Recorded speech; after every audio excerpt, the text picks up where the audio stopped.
This video is brought to you by John Robson Guitar Tuition. If you enjoy the content, please consider supporting the channel by enrolling on a course, purchasing some guitar lessons or a t-shirt, or you can join my Patreon. Now, on with the show. Hello chaps, welcome once again to John Robson Guitar Tuition. As always, and especially at the moment, I do hope you're well. Today's video is another one of my ranty kind of videos, which some people seem to enjoy, so I thought I'd do one. 5 songs that if I never ever hear again, it will be too soon.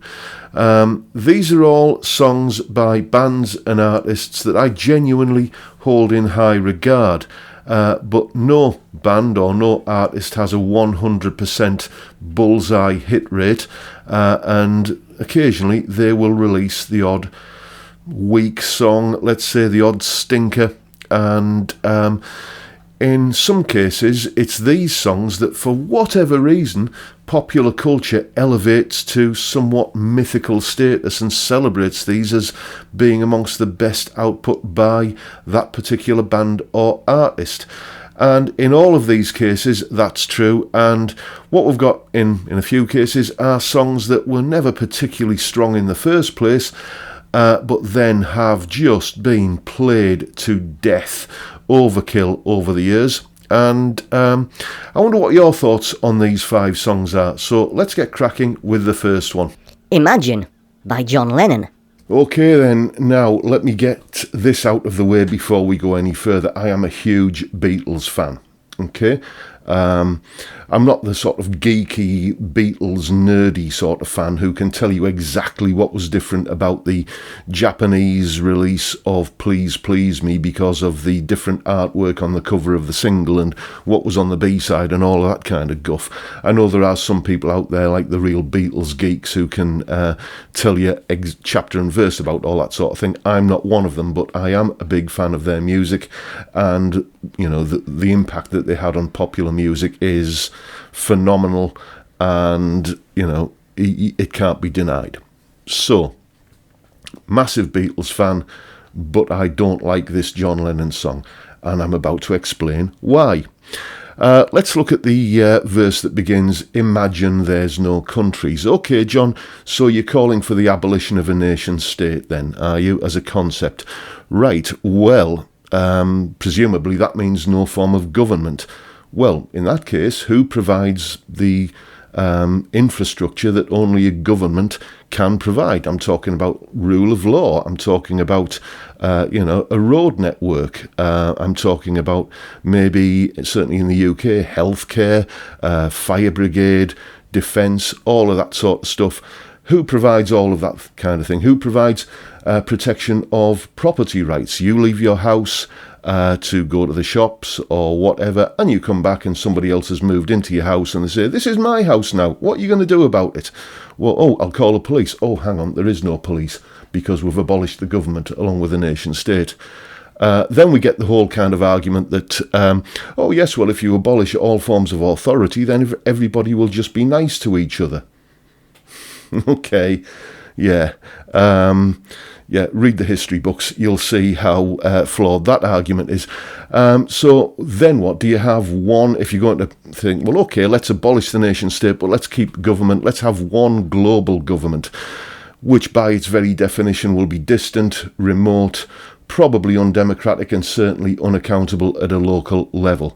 It just, I mean, as an 11-year-old, these thoughts were occurring to me. I wasn't really sort of able to frame them in the way that I am now. But when I was hearing this song as a child, I was thinking, well, yeah, that doesn't make sense. Largely for intuitive reasons that I can now explain like this. Then we get to the verse where it says, "Imagine no possessions," said the multi-millionaire tax exile. And you just try playing a John Lennon or Beatles song on YouTube and you'll find exactly how possessive John Lennon's estate is about, his intellectual property. All in all, I find this song to be a hypocritical, shallow, student radical politics manifesto set to a mundane musical dirge. And if I never hear it again, it'll be too soon. Next.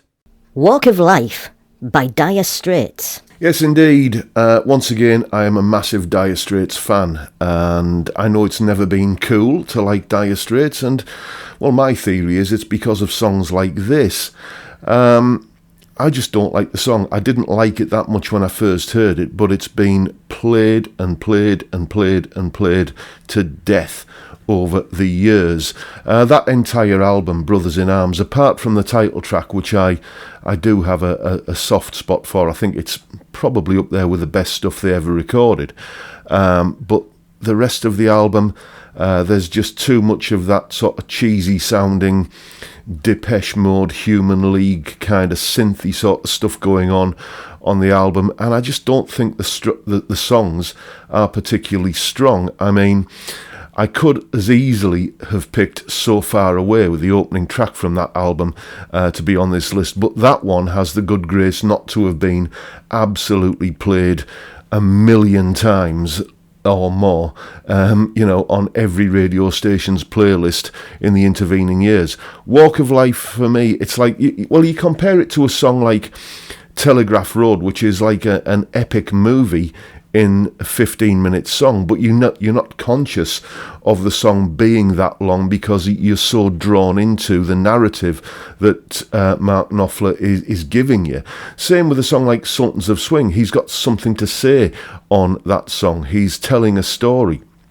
With Walk of Life, it's not so much he had something to say, he just had something to sell. He wanted to shift some product. And, if you like that kind of toe-tapping, rock and roll kind of stuff that Dire Straits would occasionally dip their toes into, there are better versions of that. Think back to the EP that came out maybe a couple of years before Brothers in Arms, Twisting by the Pool. One of the tracks on that is brilliant, the live version on the Alchemy live album, The Two Young Lovers. A fantastic song.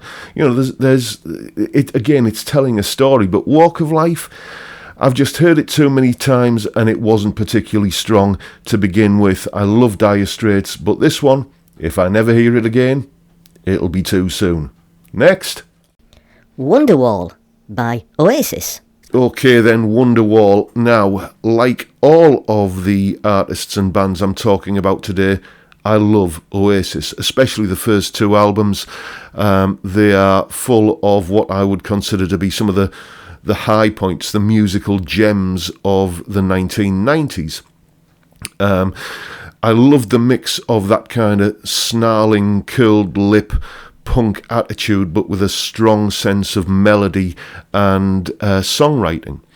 I could go on at length about why I love some of their songs, like Don't Look Back in Anger, Roll With It, Live Forever, She's Electric. Yeah, I could kind of give you a chapter and verse on all of that, but we're not talking about those songs. It's Wonderwall that's under the microscope here. Once again, like Walk of Life, I don't think it's one of the band's strongest songs. It's just, I don't think it was that good to start with, but for some reason it somehow captured the zeitgeist and has been played and played and played and played and played to death over the years. It's just overkill, and I've just already heard it enough times now to last me a lifetime, and if I never hear it again, it'll be too soon. Next. Wonderful Tonight by Eric Clapton. Okay then, not Eric's finest hour. That's my opinion. Feel free to have your own. I did a video last week about compilation albums that should have been released but never have been, in terms of which songs should be on the best of albums by different artists. I've got another one of those coming up shortly, by the way. I did Eric Clapton last time on that video, and you'll have noticed if you watch the video that Wonderful Tonight is conspicuous by its absence. It's just not one of his best songs. He'd replaced heroin addiction with colossal, industrial-grade, military-spec alcoholism. He was putting away a couple of bottles of Remy Martin a day, apparently, at this stage in his life. and it shows, I think, on his output from that period.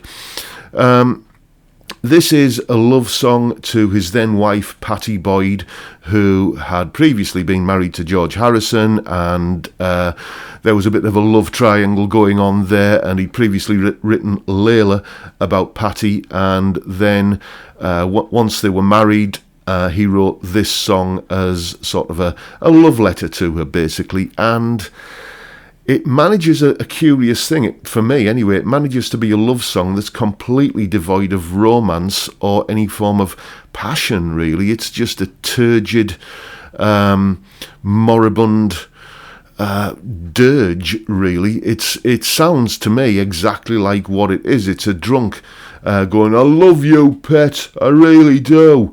And I don't know, it's not a song I liked when I first heard it, and yet again I've heard it too many times in the intervening years, and nothing that I've heard in that song in that time has changed my opinion of it. I've heard it enough times to last me a lifetime, and if I never hear it again, it'll be too soon.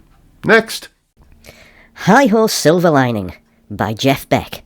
Yes, now the one good thing I can say about this song, its one saving grace, is that Jeff Beck himself has gone on record many times as saying he hates it as well.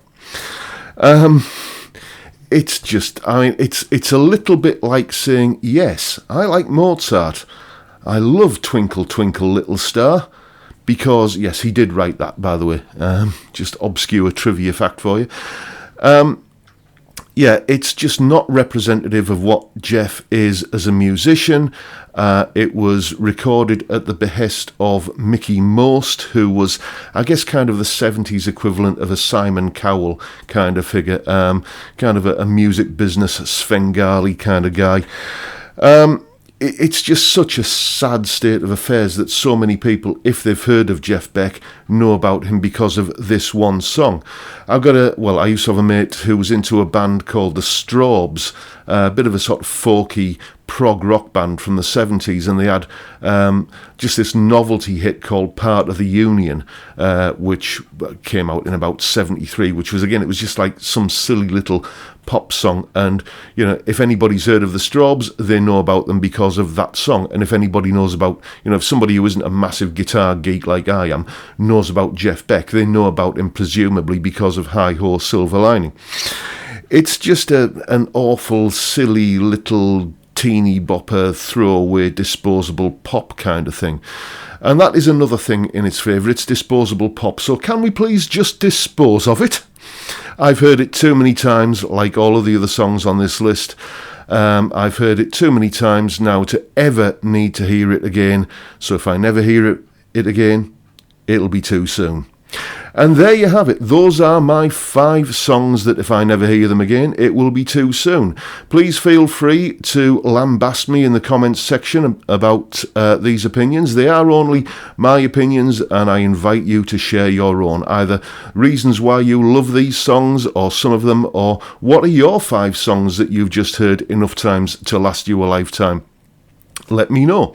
And that is pretty much it for today. I will just mention that there is a Fret Zealot giveaway going on at the moment. About the Fret Zealot Tuition Aid, loads of stuff on YouTube about that. It's basically that little LED thing that you put onto the neck of your guitar, and it lights up and tells you where to put your fingers in order to play songs and scales and solos and riffs and anything that you want to play, really.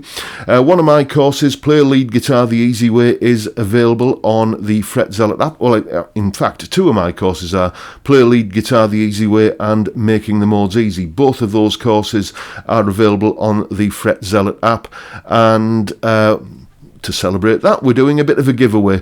All you have to do to be in with a chance of winning a Fret Zealot is make a donation of £5 or more to Zoe's Place Baby Hospice, a charity in Middlesbrough which provides palliative, respite and end-of-life care to children under 5 with terminal illnesses.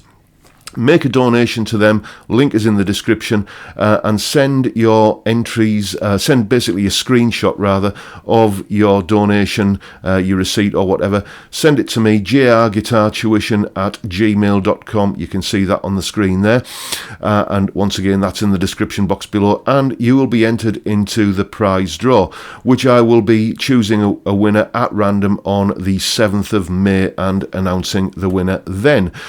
So you get the chance of getting yourself a free fret zealot. And if you're not lucky enough to win the draw, never fear, you can have one a little bit cheaper anyway, thanks to me. You're welcome.